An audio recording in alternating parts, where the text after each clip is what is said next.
Buenas noches, amables televidentes. Sean bienvenidos una vez más a su espacio estelar, Encuentro Directo. En este sábado le vamos a resumir en una hora todo lo ocurrido, que estuvo ahí en un rol protagónico. En la entrevista estelar no se pierdan la participación de Fernando Han, quien es un joven político, abogado, pero también es presidente del partido Patria Libre, el cual abordaremos con él interesantes temas de interés y que son temas que la gente es importante que lo sepa. Eso es bueno. Bien, buenas noches, Karen. Buenas noches, Ramón, y a toda nuestra audiencia en este encuentro directo desde la ciudad virreinal primada del Nuevo Mundo, conociendo todo lo que ha generado noticias en el país y el resto del mundo. Como para no perder nuestra capacidad de asombro, el Tribunal Constitucional vuelve a hacerlo.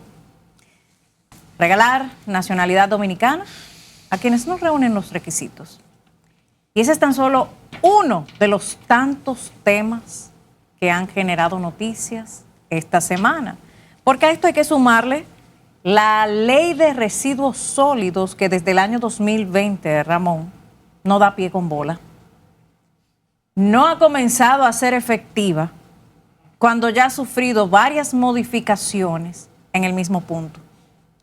Y es la tendencia de aumentar cada vez más la capacidad recaudadora del Estado a través de este nuevo impuesto. Y aunque para la gente en sentido general es básicamente recoger basura, la basura termina por ceder en otros frentes, porque es impresionante que al día de hoy el punto a discutir sea el aumento recaudatorio sin una justificación o argumento distinto al original del año 2020, en donde el parámetro de donde debe de partir la proporcionalidad y objeto de una ley no está presente. De manera que aquí estamos viendo una línea muy peligrosa desde el gobierno dominicano, porque no se trata de la ley de residuos sólidos exclusivamente. A esto hay que agregarle la misma tendencia en la rechazada tantas veces y finalmente convertida en ley 30-26 de reforma fiscal. Y al final estamos viendo un patrón, porque ya no tendencia, a asfixiar a la población más vulnerable y que pasa más trabajo en la República Dominicana para esta, diríamos, desenfrenada cacería recaudatoria desde el Estado Dominicano, porque resulta, Ramón, que la justificación de reforma fiscal en abril era entre 40 y 50 mil millones de pesos, que de acuerdo al propio gobierno dominicano del presidente Luis Abinader, se trabajarían, porque así lo hicieron saber públicamente, tendrían la capacidad de recaudar estos montos con medidas de austeridad gubernamentales para 2 meses después sorprendernos con una ley que no le imponía la austeridad al gobierno, sino al pueblo dominicano.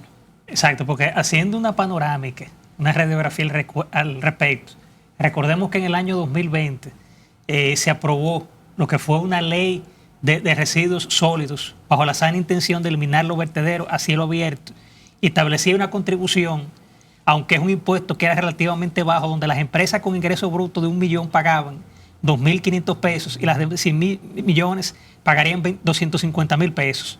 El año pasado se aprobó una modificación y surgió la ley 98-25 que aumentaba de forma importante la contribución. En este caso, hasta 1 millón de ingresos debería pagar 3.000 pesos y las demás de 100 millones 675.000 pesos. Ya desde el año 2024, por ejemplo, la primera ley estaba generando 3.000 millones anuales, pero no sabemos qué se hizo con ese dinero porque siguen los vertederos abiertos con todo el país. Ahora surge una modificación, que es otra modificación, que reduce el impuesto a las compañías más pequeñas y aumenta las más grandes.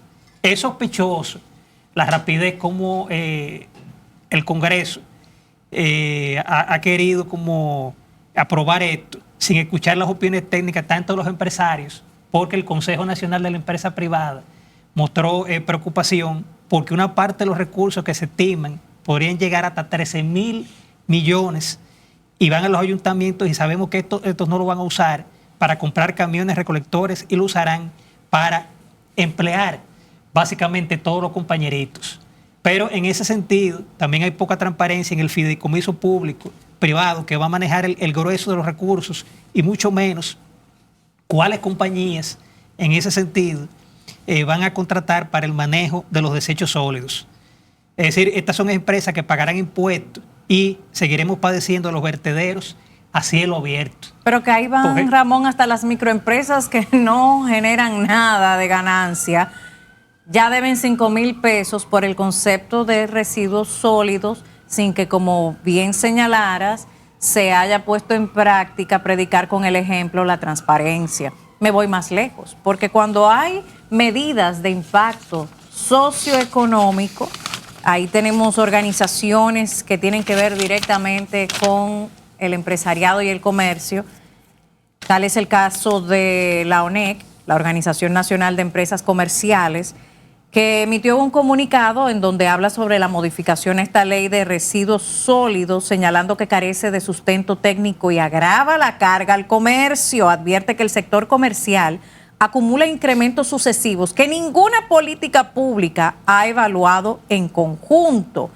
Aquí sostienen que el sector comercial no ha terminado de evaluar el impacto real de la reforma fiscal recientemente aprobada, cuando ya enfrenta una nueva carga, esta vez disfrazada de contribución ambiental. Deploró que exista un patrón de política pública que legisla sin medir, sin consultar y sin esperar a ver qué dejó la medida anterior antes de imponer la siguiente. Y no creo que sea por improvisación, sino por un apetito desmedido por la recaudación.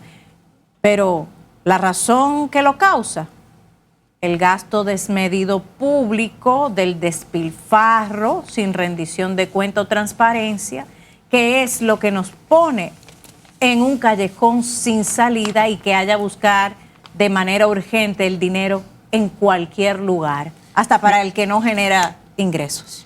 Mira, Karina, también rápidamente fue noticia esta semana el tema de Anadegas con el Verifone.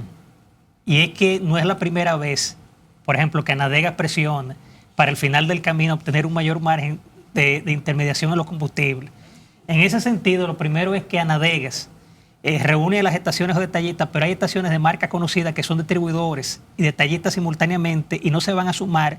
Y nos referimos a marcas como Shell, Total o Texaco. Las cifras que presentan no son creíbles o el periodista no entendió correctamente. Todo comercio que, por ejemplo, recibe tarjetas de crédito o de débito tiene un Verifone que lo proveen varias empresas como Carnet Azul o Portal, y los comercios le cobran entre lo que son tanto el 2% y a veces menos, como máximo un 5% de la venta, y ese margen depende del volumen de ventas y del riesgo de fraude. A su vez, ese porcentaje se divide entre la empresa que aporta el Verifone, el banco que emite la tarjeta y la empresa matriz. Es decir, el banco que aquí tiene Visa o Mastercard debe pagar la empresa matriz por usar su marca. Y prácticamente todas esas empresas grandes, mediante y hasta porque aceptan la tarjeta de crédito y nunca se han quejado del porcentaje oso excesivo. Que mete, ¿en qué cabeza cabe usted cambiar ICE en efectivo? Cuando fácilmente un vehículo tú tienes que llenarlo con 3,000 y 4,000 pesos. O sea, uno no va a andar con tanto dinero para llenar un tanque. Pero vamos a estar es más claro, práctico el tema de la tarjeta. Estas comisiones representan entre un 27 y un 30% de la utilidad bruta por cada galón vendido. Al final la pregunta queda sobre la mesa con respecto al Verifone, pero también a la ley de residuos sólidos y a la reforma fiscal como tal. ¿Para quién trabaja el sector productivo y de quién es la propiedad privada de los contribuyentes? Vamos a pausa y volvemos con más.